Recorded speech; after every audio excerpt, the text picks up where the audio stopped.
Honestly, I don't even know how to start this video off. Zoro vs Mr. 1 to me genuinely is just one of my favorite experiences I've ever had with One Piece. Seeing my goat Zoro cut steel for the first time is still something that's unrivaled and hype for me. After this, however, Alabasta somehow got even better, and then after this arc is when I fell into the One Piece rabbit hole. So now I am currently in the first half of Dressrosa, and it really wasn't until like a couple days ago when I saw this scrolling through TikTok.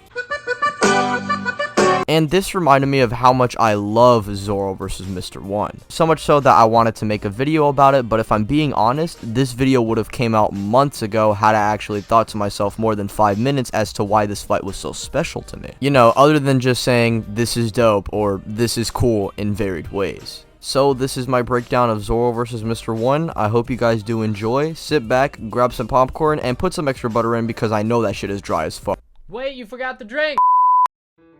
The fight starts off with Zoro saving Nami from one of Mr. 1's attacks, which leads into Zoro hearing the sound of a blade along with Mr. 1 splitting stone. It is then revealed Mr. 1 has the dice fruit, which allows him to have a body made of steel, and he can basically slice things in cool ways. These two would go on to trade blows, or blades in this case,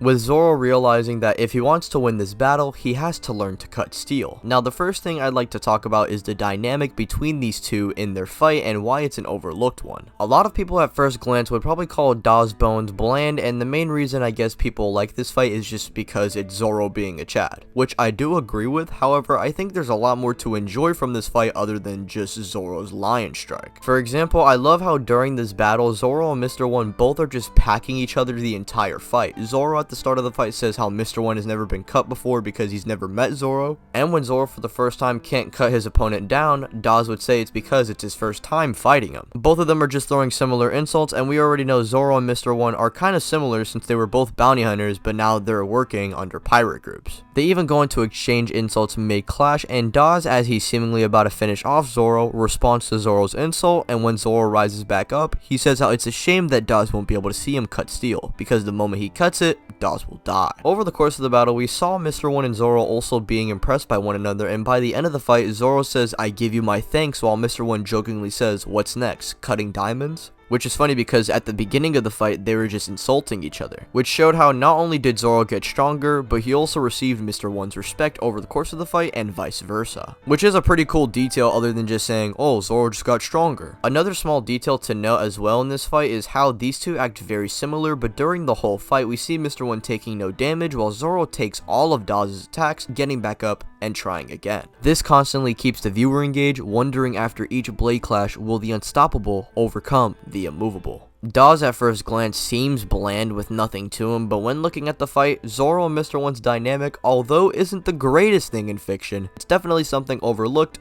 and underappreciated. Hey, hold up, you guys want to see a trick I learned? Ow, fuck. Summoning Jutsu! Now, the most important thing we gotta talk about is Zoro's journey over the course of the fight. Before fighting Mr. 1, the biggest battle he had was against Mihawk, which I wouldn't really even call it a fight.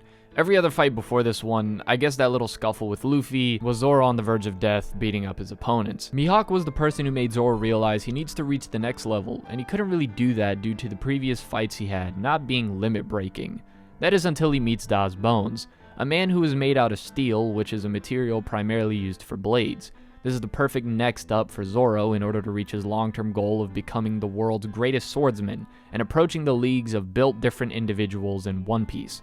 And this isn't confirmed, however, it is implied that Zoro was using Haki in his final moments with Mr. 1, which is a genius way of not only introducing it, but as a justification for Zoro suddenly getting that much stronger. And if this isn't Haki, I think the journey is still great, especially since it's a character who is known for clutching up against opponents when near death. It kind of baffles me how many people say this bullshit but don't complain about literally any other time Zoro has done this, which is in most of his fights. And to top it all off, this isn't even my favorite fight in Alabasta.